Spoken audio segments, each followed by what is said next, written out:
Welcome to Success Is Podcast. I'm your host, Phil Portman, serial entrepreneur, author, and podcast host. Whether success for you is more money, time with your family, a healthy, well-balanced life, or freedom, I'm interviewing guests and getting you the advice to make it happen.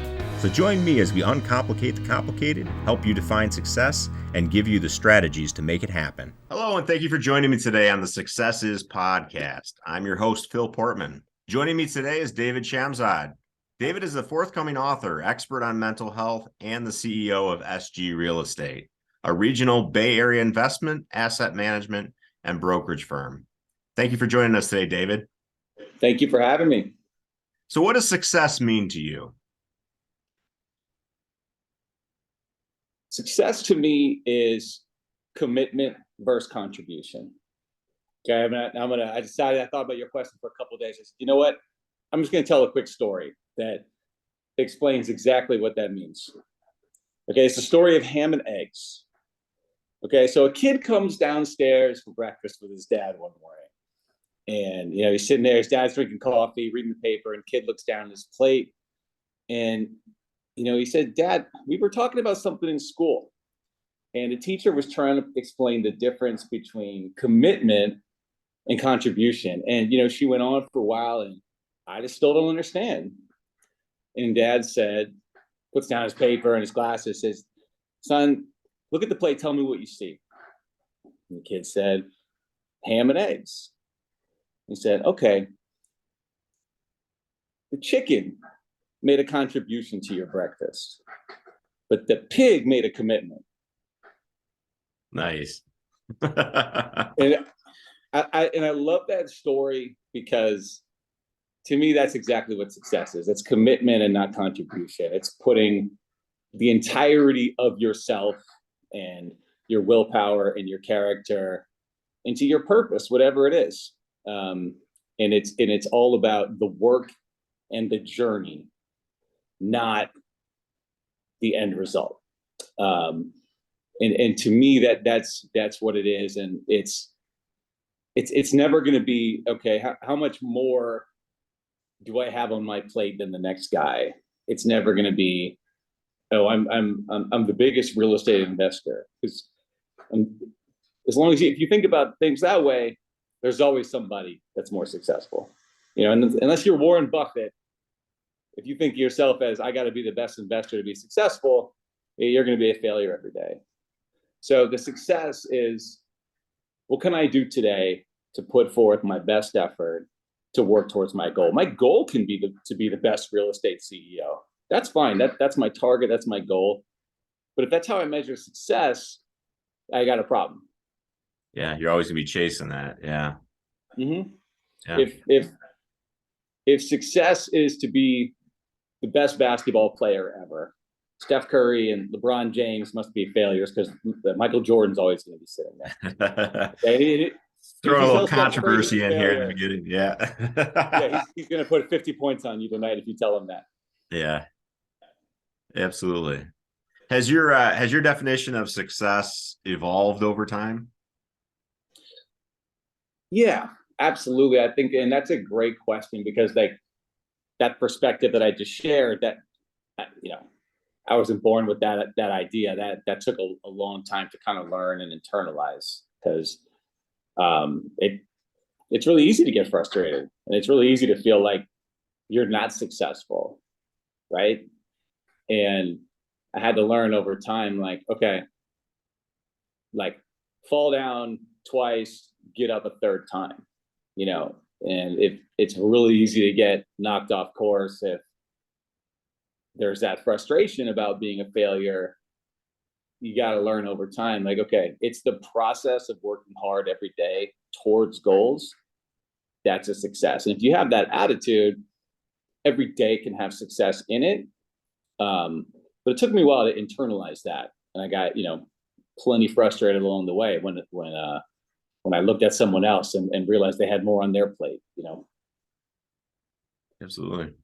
So can you walk us through kind of your journey as the CEO of SG Real Estate? Yeah.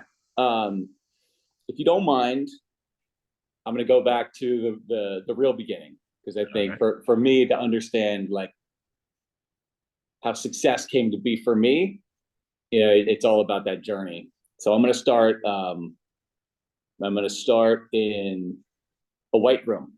I'm going to start in a white room. For years, I'd been struggling with mood episodes, and I didn't really know what they were. I didn't really know what was going on. I didn't want to tell anyone. I'd be up for a week talking, laughing, shopping, partying, and then I'd be down for a week. All of a sudden, talking to you right now would feel like I was talking on stage in a crowd. Getting up and showering and brushing my teeth felt impossible. And I just went up and down like big this. Highs, big lows like that, right? Wow. Yeah.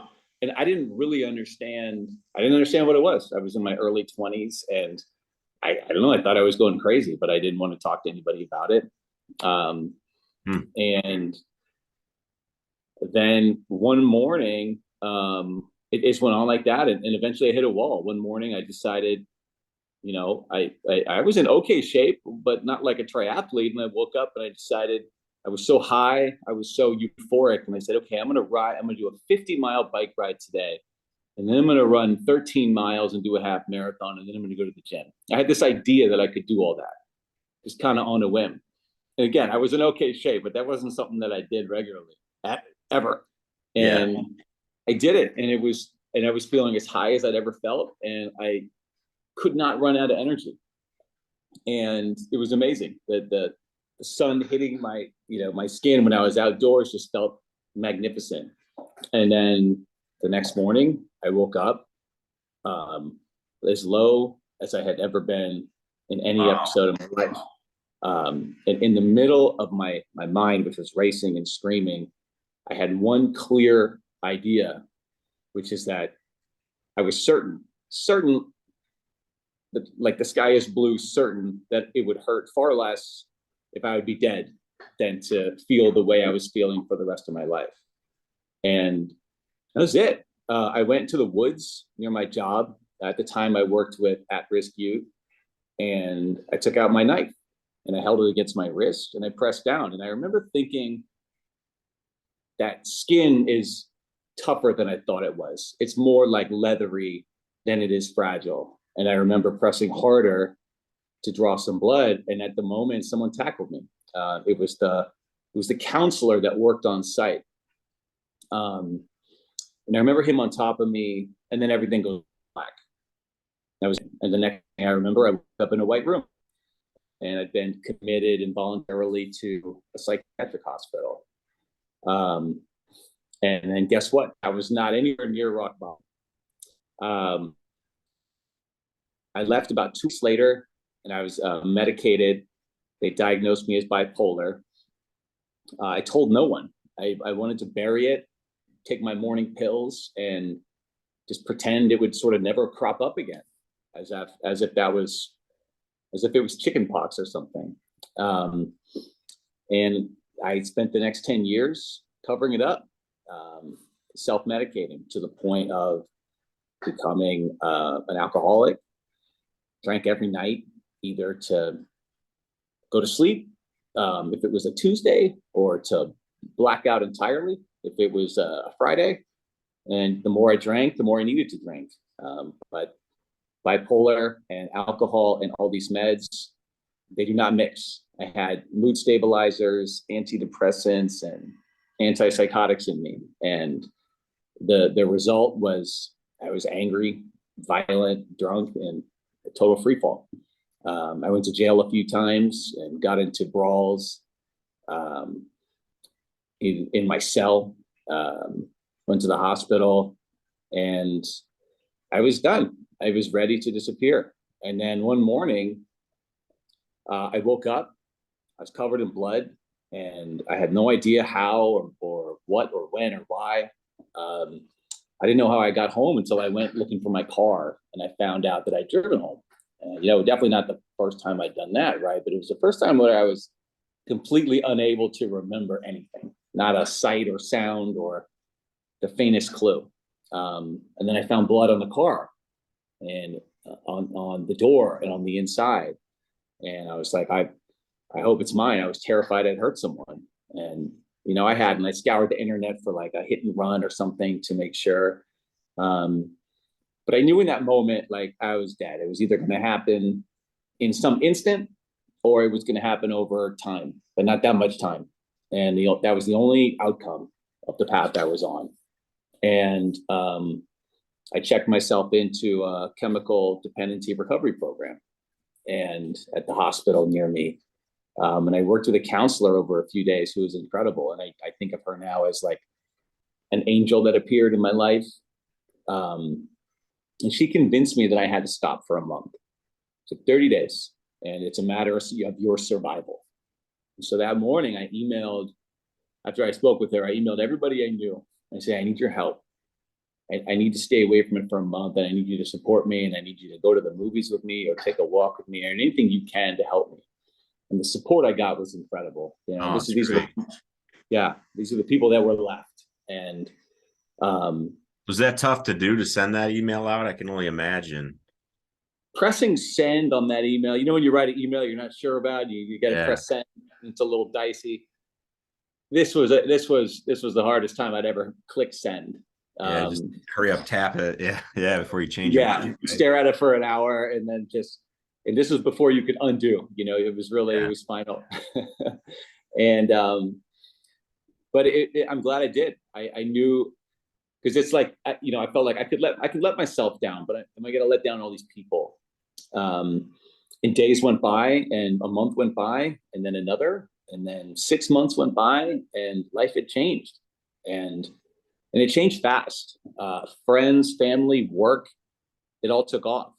And at the time, I'd been working in real estate, like barely holding it down, but doing small deals when I could, working minimal hours, doing some hourly stuff on the side just to kind of pay bills. But all of a sudden, it took off.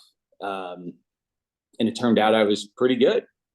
And when I committed to it, things started rolling.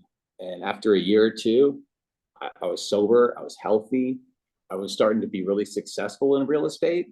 And this was actually during the recession too. This was back coming out of the recession in like 2010, 2011. And at that point, I just had this momentum, and I had this idea that I wanted a fresh start and set out on a new path. And also to get a change of scenery, to get out of the office that I used to walk into hungover every morning. And I just wanted a better life, and I didn't have a picture yet. It wasn't this end goal. I just wanted to feel successful and keep this momentum that I had going. And so I started my own business. And, it was that early stage stuff with me in a tiny office that I had to find a subletter for just to pay half the rent in an office only big enough for one person. And I just gave it a shot. I started out with literally 2 clients. And I gave them like everything I had, and I figured, look, it's a recession. Nobody's filling their buildings. No one's getting leases done.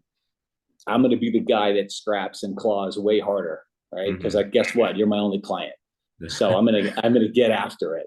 And I did. And I gave them everything I had. And then they told a friend. And then, they put me in touch with a connection. And then I had 4 clients.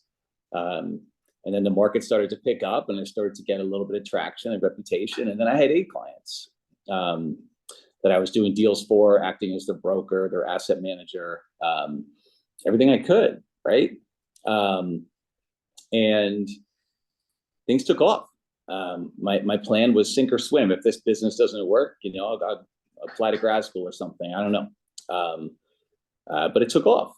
And that was about 11, 12 years ago. And now I've got a business. We manage about 2,000 units or 2,500 units here in the Bay Area, apartment and commercial, office, retail. I've got about 50 employees, and we've got our own investment portfolio of about 15 properties, as well as third-party work that we do. And things couldn't be better. There's bigger real estate companies out there, but like I said in the beginning, it's all about continuing to work towards that. And set the sights high and continue on that path. And it all started at that beginning, because going back to your definition of success, it was about overcoming that. For me, that success was, can I overcome this obstacle? Can I overcome a really challenging situation? And like, because of what I've worked through, like I have the opportunity to talk about it to people and to help people that are on their own entrepreneurial path, as well as people who are dealing with mental health and recovery issues, and reminding them, hey, like the end of the road isn't just maybe, you getting treatment. After that, you can do anything you want. Yeah. You can be an entrepreneur. Yeah. Once you get rid of that major handicap that was, holding you back. I mean, look at the things you did. Mm-hmm. Yep. I mean, that's incredible. Congratulations on all your success and overcoming that. Talking about the mental health thing, I've heard stories time and again of people that go to get treatment and they get it long enough that they're feeling better, and then they're back at it again, and then relapsing. Oh yeah. Right? Happens time and time again. And Big do you time. have any advice for somebody other than hitting rock bottom, right? Other than waking up all bloodied and not remembering the night before, that can help them get on the path that you ultimately got on? Absolutely. I was thinking about that this morning. I have a friend who, a brilliant guy. I mean, he's as smart and capable as anyone I know. But he struggles really hard with depression, and he's an alcoholic. And he has gone, so to speak, on and off the wagon at countless times, a dozen times at least, and relapse again and again. And every time he does, he goes through the same cycle of thinking that everything that he's done to that point was a failure, right? Mm-hmm. He didn't drink for 6 months, and then he relapsed. He's got to start all over again, right? Right. But I talk to a lot of people that are fighting through this, and I remind them, like, hey, you drank last night. You were sober for 6 months. Okay, that didn't just disappear. Yeah. Right. Like, relapsing is part of the struggle, and it's not like I had never had the idea of cutting back, but during that period of time I mentioned of 10 years of drinking, it's not like it never occurred to me, oh, okay, maybe I'll slow down a bit. And I tried to moderate, and I tried to drink a little less, and I took a few days off. It takes a ton of work, and it takes a lot of tries, and you got to go to bat and strike out many times before you can, hopefully land where I did. But it's not that easy. So I remind my buddy time and time again, he's doing great right now, by the way. He's been sober a year. We just celebrated his 1-year anniversary. Yeah, incredible. And it's every time I told him, like, hey man, like, just because you drank last night, it doesn't mean those 6 months of work didn't mean anything, and you don't need to throw it all away. Okay. Did you learn something last night? Can you learn from what you feel today and how that compares to the way you felt for 6 months, and draw a conclusion from that? Because then there's a lesson, and it was worth it. Right. And he just had his 1-year anniversary, and I felt the same way, and I'm seeing it with him. It's like, when those handcuffs come off and you're taking care of yourself, and you're not inhibiting your own success by, not taking care of yourself, and maybe that means drug and alcohol abuse. That can mean anything. When those handcuffs come off, you realize, like, holy moly, like, I got a lot of capability. I can be immensely successful. I've just been holding myself back.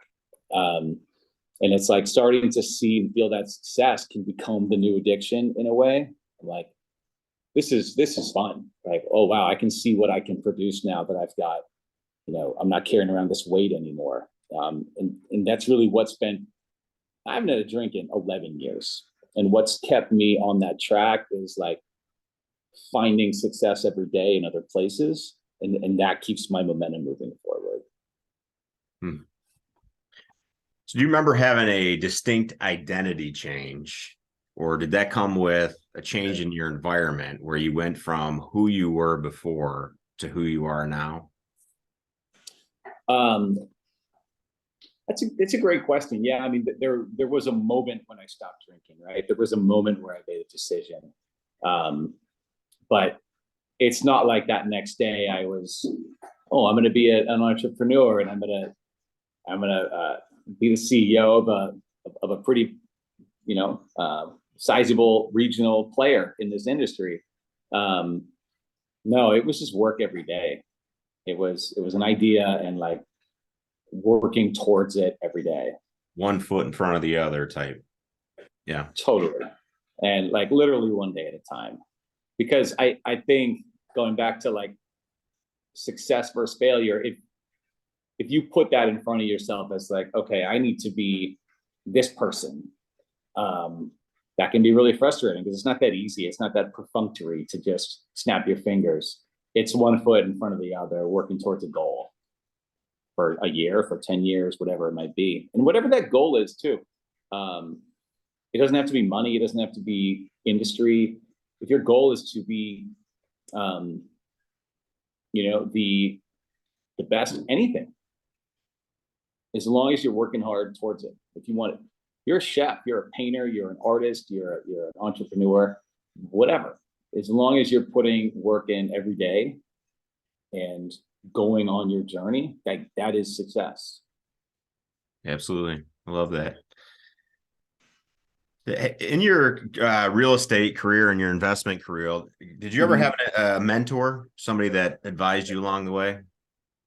Or were you one of those, I figured it out as I go kind of guys? No, that's a great question. I'm a little bit just figure it out as I go, and like plunging into a business in the middle of a recession, like doesn't really sound like a good idea that someone would have advised me on. So maybe it's good that I kind of just figure stuff out, sink or swim. But I absolutely have people that I look up to, people that I've learned a ton from, guys that I feel like, okay, this is a template kind of, this is what's possible, right? This guy did that. So there's no reason I can't, try to put in some of the same steps and get there too.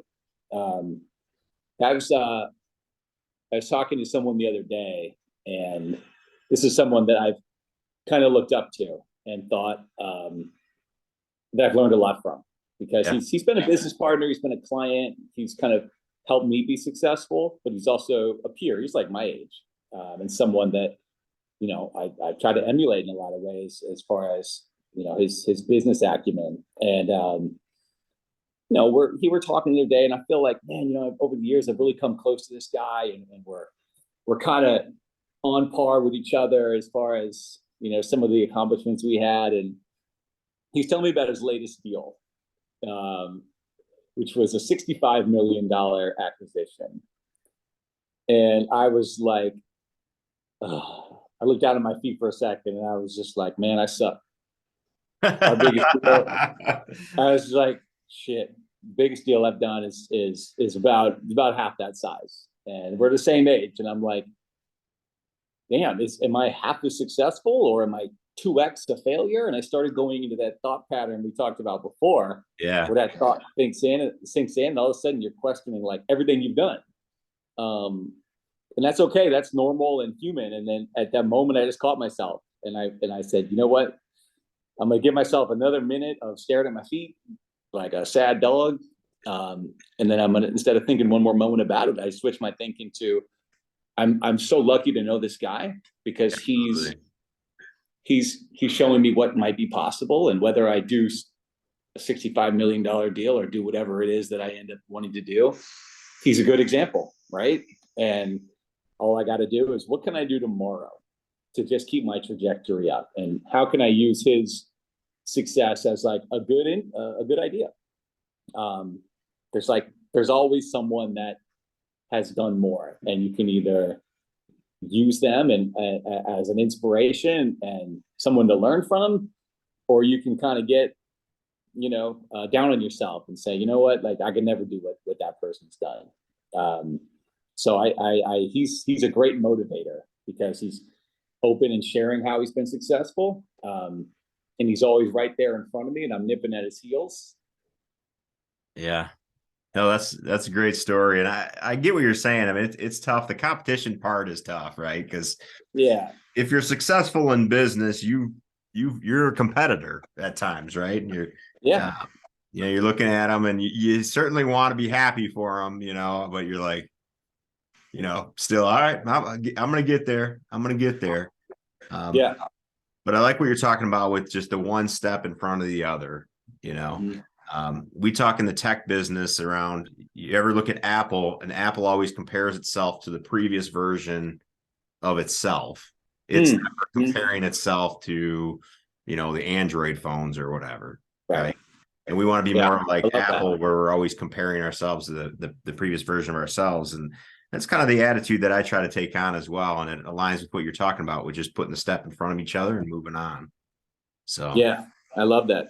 I mean, if the only way of being successful is to be, be very, very top, to be Amazon of your respective industry, then why even bother, right?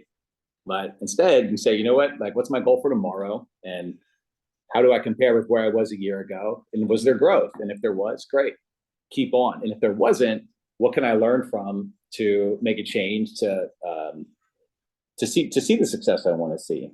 So I love that. I didn't know that about Apple. That's a great MO, because again, looking at everybody else's plate it's discouraging. And at the end of the day, it's not really how you're going to grow. And it's about fulfillment too. Like, you know what, you got a life to live, and then we're done. And if it's miserable every day because you're constantly looking at who's done more and who has more, you're not going to feel good, right? Because there's always somebody who has more. But when you internalize what success means and think about it as, am I working my hardest towards a goal and on my journey? That's something you can feel happy about every day, regardless of outcomes. Absolutely. Couldn't agree with you more. So how do you balance the successful business? I mean, this has grown a lot over the years, and also your personal life and other commitments that you have. A great question. And it's not easy. It's taken a lot of work and a lot of time. I know a lot of entrepreneurs, and one thing that everybody seems to have in common is there's a lot of workaholics, and there's, everybody's always chipping away. And there was a point in time where I used to think, like, it's 8 p.m. I'm awake. Why shouldn't I be working right now? Let me send an email. Let me do something. Let me email some lead from a month ago, just because. And then over time, you realize two things. Like, one, is that how I want to live, right? Like, is that how I want to spend time? Because there's a million other things, right? And remember, like, hey, I've been busting my butt all day. Like, I should go watch a basketball game.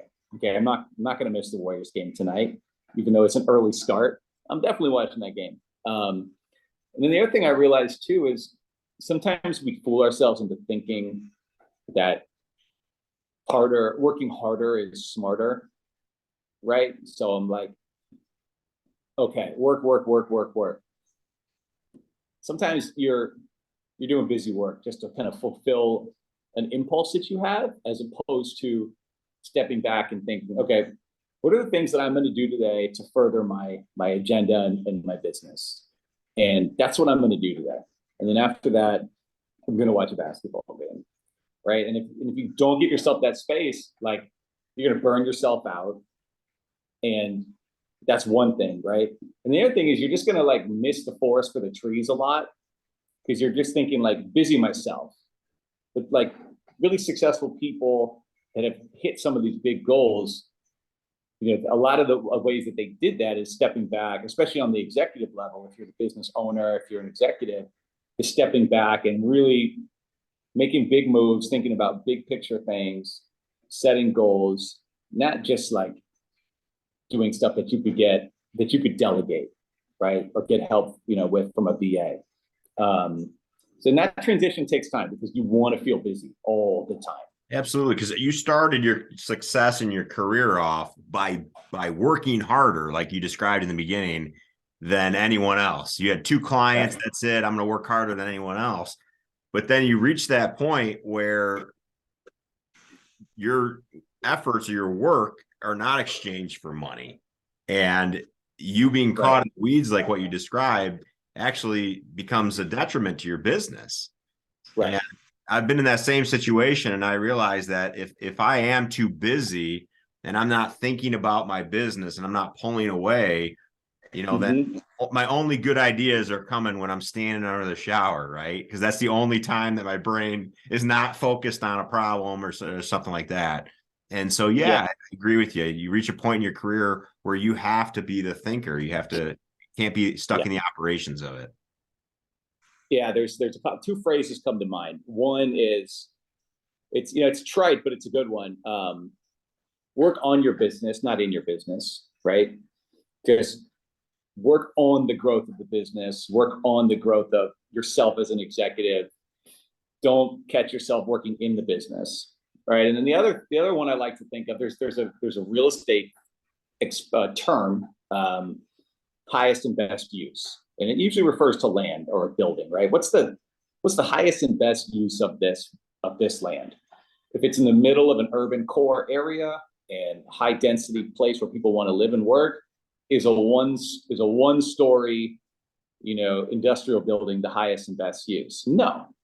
The highest and best use for that is take the dirt, tear it down, take the dirt, and build a place for 1,000 people to live, work, eat, whatever.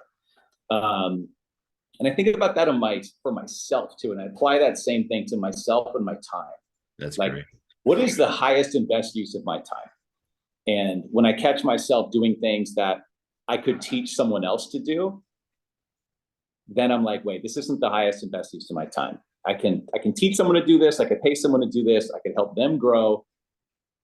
Doing someone else's job for them is not the highest and best use of my time. And that's something I think a lot of entrepreneurs can just try to always remind themselves of, right? Because one, you're taken away from your ability to do what you're really capable of doing, which is making big moves and coming up with big ideas. That's how you became an entrepreneur in the first place. And the other thing you're doing is you're getting in the way of your own growth. Because if I can teach someone else here at my company to do X, Y, and Z, that's one more person who's able to accomplish more aside from me. So why am I gonna get in the weeds and do something that someone else could benefit from, and also lose that hour or that afternoon or whatever that I could be looking at our next investment, right? That's the highest and best use of my time. I love that. Well, David, I appreciate your time today. For our listeners, how can they get in touch with you? How can they follow you? What do you got going on? I've got, great question. I got a bunch of things I could do. Our website, if they're interested in learning more about SG Real Estate, is SGRE Inc. SGREINC.com. And that's a website. That's our corporate homepage. I have a personal website, davidshamzad.com, DAVIDSHAMSZAD. I'm going to say that one again because spelling my last name's got is an obstacle at times. So David, SHAMSZAD.com. And then I'm on LinkedIn as well. And I've got a forthcoming book that I hope is out later this year called Coming Up for Air. And that'll be on my website, on my personal website as well. Great. Well, thank you so much. And thank you for listening to this episode of the Success Is podcast. We'll see you next time. Thank you for having me. Well, thank you guys for watching today. Be sure to like and subscribe for more future episodes of Success Is podcast. If you have any suggestions, please comment below. Look forward to seeing you next time.